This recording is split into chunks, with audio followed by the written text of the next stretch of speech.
वर्षा लगातार पूरियां बनाई जा रही थी, लेकिन उसके घर में आए उस 7 साल के बच्चे शंकर का पेट भर ही नहीं रहा था। जल्दी से और पूरी लाओ, मुझे बहुत भूख लगी है। वर्षा का चेहरा अब गुस्से से लाल हो गया था। ये देख उसके पति मनोज ने रसोई में जाकर उससे कहा, देख वर्षा, वो बच्चा हमारा मेहमान है और अगर तू उसे इस तरह गुस्से से खाना खिलाएगी तो तेरा सारा पुण्य समाप्त हो जाएगा। तभी बाहर से फिर आवाज आई, क्या हुआ माँ? जल्दी से खाने को लेकर आओ, मुझे और भी भूख लगी है।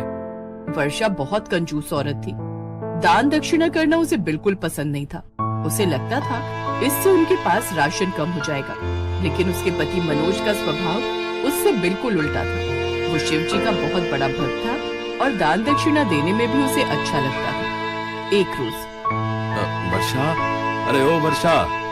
क्या हुआ जी? सुबह सुबह क्यों गला फाड़ रहे हो? मैं भोलेनाथ के मंदिर जा रहा हूँ।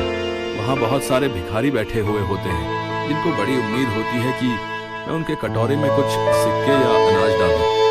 तुम्हें कुछ देना है तो उनको दे दो। ओहो, तुम्हें कितनी बार कहा है कि मुझसे कुछ भी कहो, लेकिन दान पुण्य की बात मुझसे मत किया करो। और तुम क्या चाहते हो?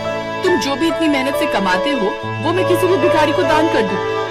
कभी नहीं। और वैसे भी भगवान भक्ति से प्रसन्न होते हैं, दान पुण्य से नहीं। मनोज चुपचाप वहाँ से चला गया। वो मंदिर गया और शिव जी से प्रार्थना करने लगा। कुछ देर बाद वो मंदिर से बाहर आया तो उसने देखा कि कुछ भिखारी कटोरा लिए उससे दक्षिणा मांग रहे हैं। कुछ दान कर बच्चा, भोलेनाथ तुझ पर अपनी कृपा दृष्टि बनाए रखेंगे। लेकिन मनोज के पास उस फल के अलावा कुछ भी नहीं।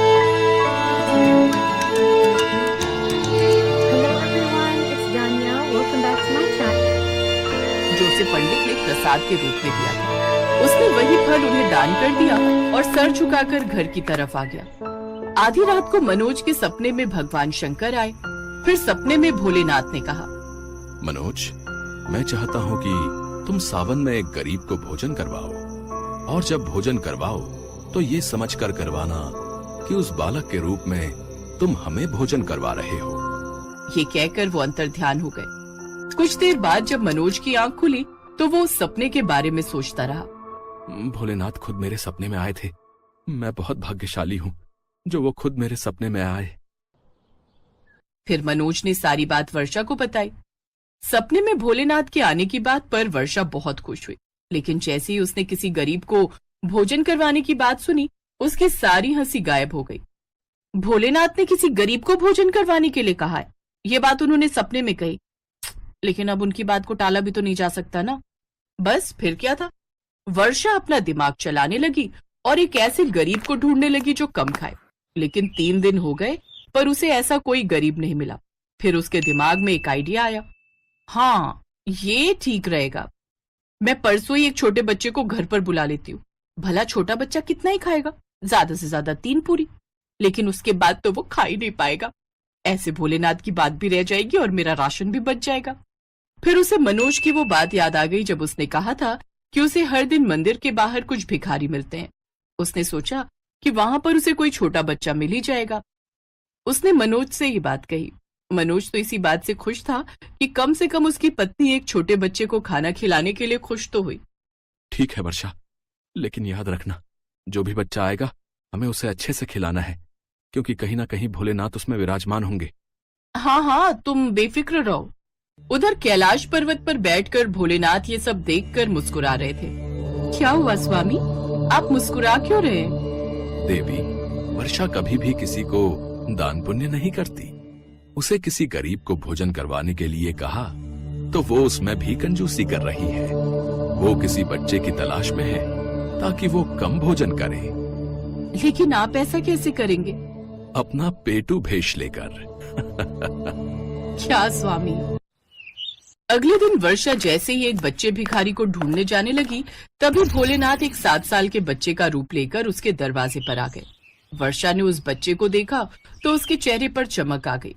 माई, कुछ खाने को दे दो ना, मुझे बहुत जोरों की भूख लगी है। अरे वाह, जिसकी तलाश में मैं जा रही थी वो खुद चलकर यहाँ आ गया। बढ़िया है, बढ़िया है। हालांकि मनोज को उसे देखकर बड़ा आश्चर्य हुआ, लेकिन फिर उसने इसे एक संयोग मान लिया। वर्षा ने बच्चे को अंदर बुलाया और 4 पूड़ी आलू की सब्जी के साथ बनाकर दे दी, लेकिन बच्चे ने झट से वो 4 पूरी खत्म कर दी और बोला, माई, थोड़ी पूरी और सब्जी और दो ना। हैं?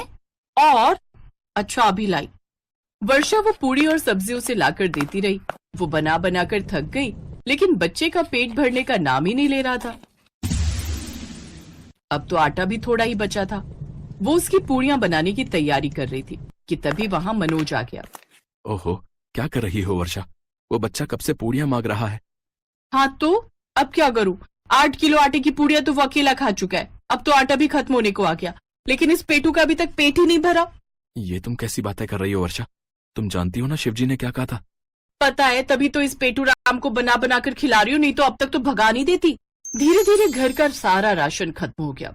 अब हार थक कर वर्षा उस बच्चे से बोली, अब तो घर में कुछ भी नहीं बचा है, अब मैं क्या दूं तुम्हें? झूठ मत बोलो।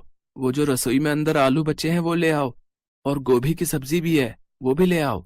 और हाँ, जो तुमने कल रात को हलवा बनाया था और अपने लिए छुपा कर रखा है वो भी ले आओ। अब वर्षा को समझते देर नहीं लगी कि ये बच्चा कोई साधारण बच्चा नहीं है। उसने झट से हाथ जोड़कर माफी मांगी। मैं समझ नहीं पा रही हूँ आप कौन है, कृपा कर हमें बताएं। तभी महादेव अपने असली रूप में आ गए।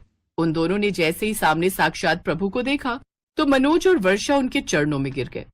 मुझे माफ करना प्रभु, आप स्वयं मेरे घर पधारे हैं, मैं आपको पहचान नहीं पाई प्रभु। वर्षा, दान पुण्य करने से कभी किसी का कुछ घटता नहीं बल्कि बढ़ता ही है।